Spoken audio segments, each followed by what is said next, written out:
그럼 우리가 준자가 나왔으니까 준석이 얘기도 좀 하고 갑시다. 네. 와, 진짜 웃기다. 염증약을 먹으면 30분쯤 지나서 얼굴이 빨개지는 이준석이 관련한 이제 이번에 그 대선 토론에서의 화법이 그동안 해왔던 짓거리랑 똑같다. 그렇죠. 샘플이었다라는 게 보여졌어요. 즉, 한 문장으로 끝내는 거. 자, 직장에서 이게 이준석 팀 어디야? 합법. 펜코에 올라온 거예요. 이준석 지네가 자폭한 합법 거죠. 해가지고 직장에서 기분 좋은 일 있으신가 봐요. 계속 웃으시네요. 네, 어제 아들이 취직했어요. 상대적 박탈감 오지게 하는 답변 잘 들었고요. 이걸 이렇게 꽈서 얘기해. 이 집은 얼마죠? 글쎄요, 요즘 한 3억에 팔리는 것 같은데요? 잘 알지도 못하면서 시세 조작하는 답변 잘 들었습니다. 네?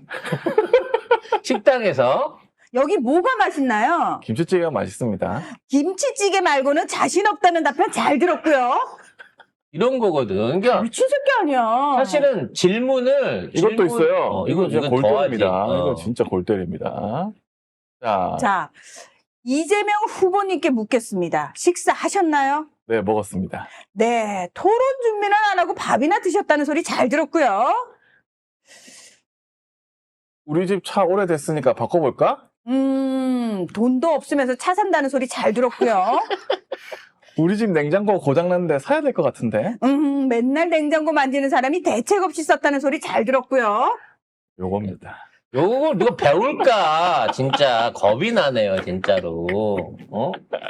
아니 이거는 대책도 없고 노답이야. 뭐 답도 없고 그리고 상대방이 답을 들으려고도 하지 않는 태도예요. 이미 근데 규정을 지어버리는 거죠. 사람들이 더 끔찍해하는 게 뭔 줄 아세요? 이준석이 이제 40대잖아요. 이 짓거리를 30년을 더 봐야 돼.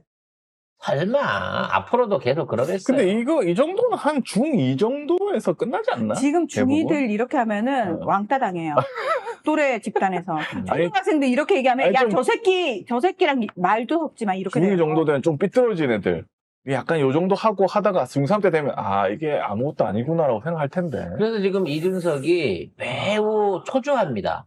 왜냐면 국힘당하고 이제 합의를 봤던 게 뭐냐면 1차적으로 홍준표, 한동훈, 그 다음에 그 한덕수를 모아가지고 국힘당의 어떤 파이를 키운 다음에 10%가 넘는 지지율을 유지하고 있는 자기하고 자기 이름으로 단일화를 하는 게 원래의 목적이었어요.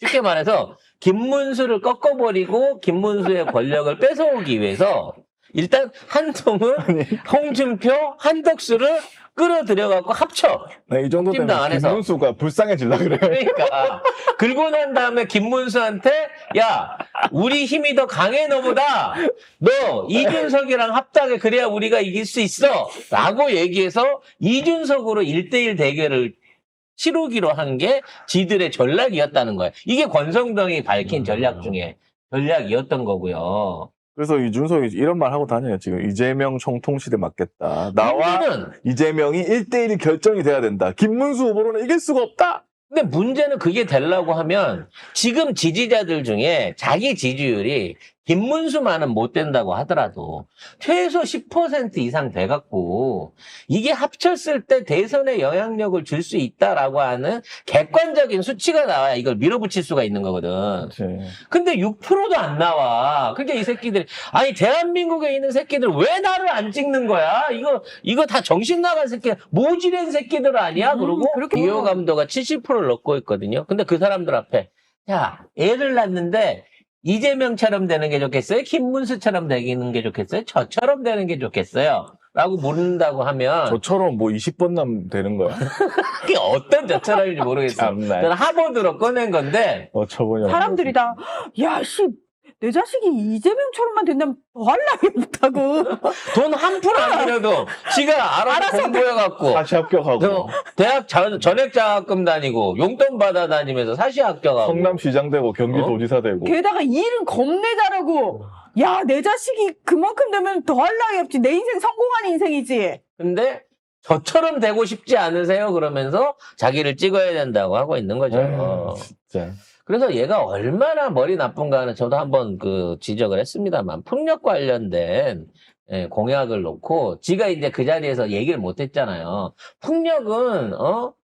풍력은 이 전력 생산이 불규칙하기 때문에 데이터 센터 같이 안정적 전력이 필요한 데에 대해서는 이게 불합리한 정책입니다라고 얘기를 했을 때 윤석열 같았으면 그래요? 아니, 그러는 몰랐지. 이렇게 나올 줄 알았는데, 아니고, 저기 ESS 장치도 있고, 여기저기서 다른 데서 끌어올 수 있는 거랑 대한민국 그 스마트 그리드가 다 돼 있는데, 굳이 그걸 갖다가 그렇게 무리해갖고 할 필요가 뭐가 있습니까? 라고 얘기를 하다 보니까, 이게 아닌데 싶은 거야. 그 뒤늦게 생각해 놓고 보니까 계속 이게 머리에 오거든.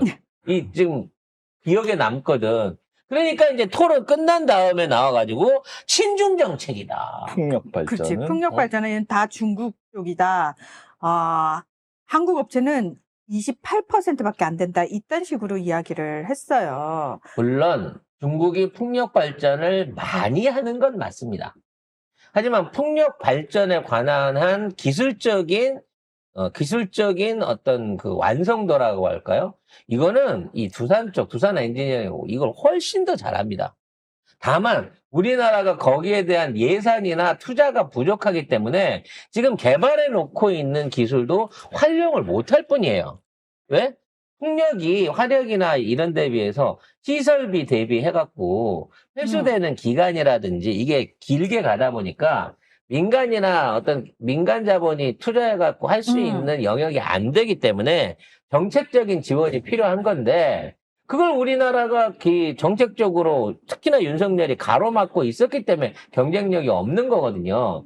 지역적인 편차도 여러 가지로 나고 있습니다만. 아니 근데 이준석이 이렇게 표현을 했어요. 풍력 발전 같은 경우에는 개발 및 운용의 66%, 제조의 83.4%, 금융의 100%가 외국에 넘어가 있고 대부분 그게 중국 쪽입니다. 터빈 분야에서도 보면 우리나라 업체의 점유율은 28%에 불과합니다. 요거를 JTBC가 검증을 했어요. 검증을 했는데 중요한 거는 윤석열 정부가 실태 파악을 못하고 있다는 거예요. 왜?